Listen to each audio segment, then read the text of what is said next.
all the things that go bump in the night, few monsters haunt our dreams like the dreaded vampire. Almost every culture around the world has its own version of vampires in its folklore, but the version most of us are familiar with originates in Eastern Europe.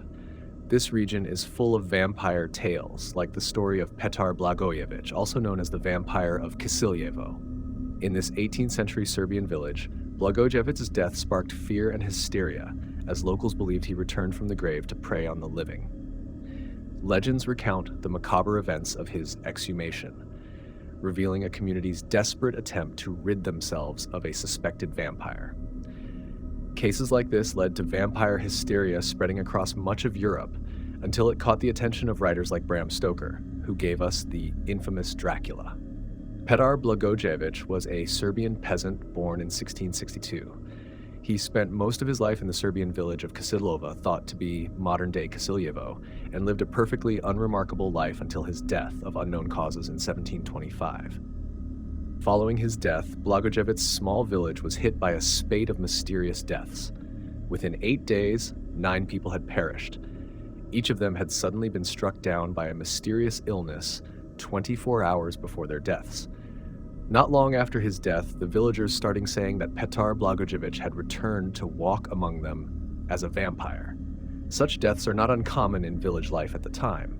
But what was unusual was that those who died each had the same horrifying story to tell.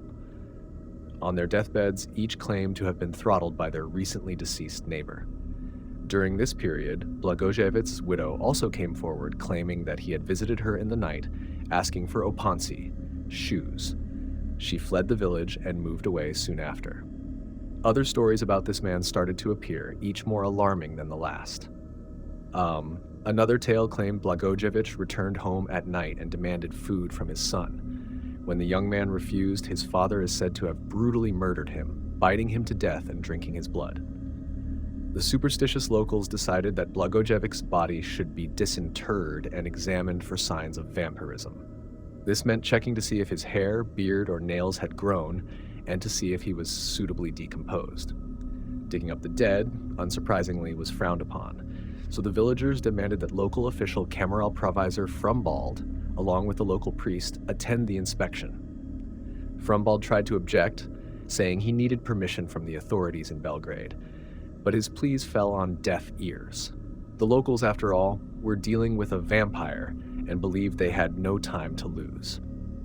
According to local legends, entire villages had been wiped out by vampires during Ottoman rule. Fearing an uprising, and with the locals threatening to abandon the village, Frumbald had no choice but to permit the procedure. He attended and made sure to note down his experience in a report for the authorities. Frumbald begrudgingly attended the examination of the exhumed body with the Veliko Gradiste priest.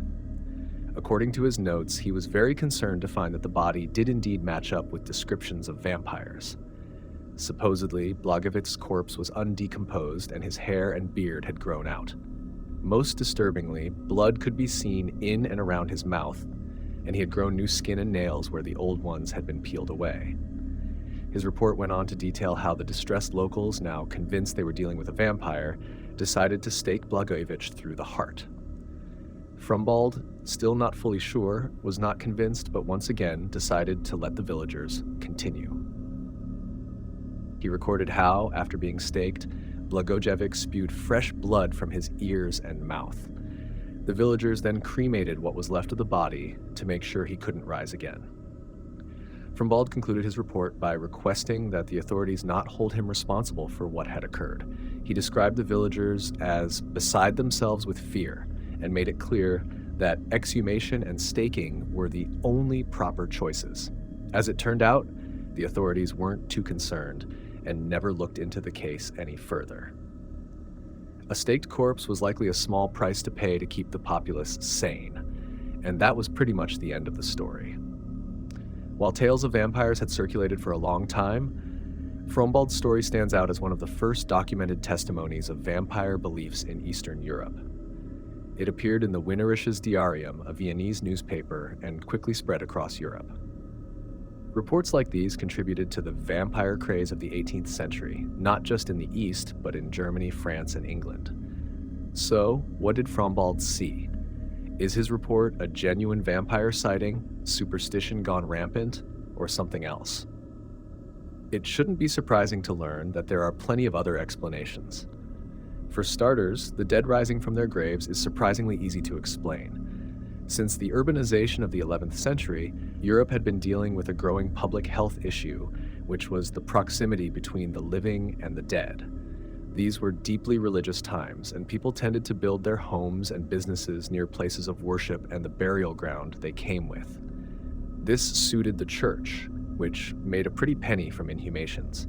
Priests charged high fees for delivering last rites and requiem masses and masses, and made even more money selling burial plots.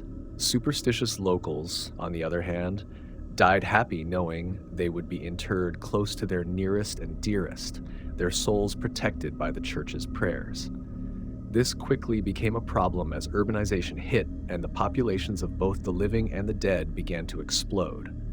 Urban space was tight, and soon the graveyards were full and there was no space for them to expand outward.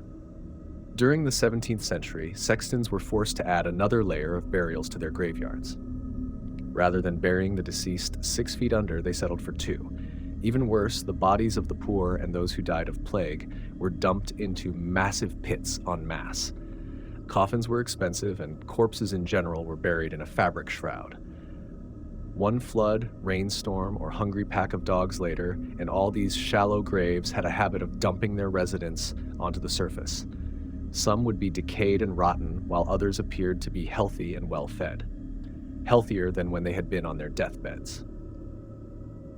Rapid urbanization, which put the living and the dead in close proximity, may have been behind the Petar Blagojevich vampire story. These corpses perfectly fit the ancient traditions of the undecayed revenant, also known as the Slavic vampire or upire. Modern science has a better explanation. We now know that it can seem like hair and nails continue to grow after death, but in fact they are the result of the skin shrinking and receding. Likewise, other vampiric symptoms are easily explained away by the other parts of the decaying process or diseases unknown at the time. There is another problem with the entire story, too. In the case of Blagojevich and Frombald's report, we have to consider the source's reliability. Did he really see what he claimed? Or was he simply trying to cover his back? Perhaps he hoped that embellishing his report would make it less likely that he'd receive reprisals from the authorities. Or could he have been swept up in all the superstition and hysteria? Whatever the truth, Blagojevich's story reflects broader themes of fear, disease, and societal upheaval. Whether interpreted as a cautionary tale or a glimpse into the mysteries of the human psyche, the legend of the vampire of Kisilyevo continues to captivate imaginations and spark curiosity about the boundaries between myth and reality.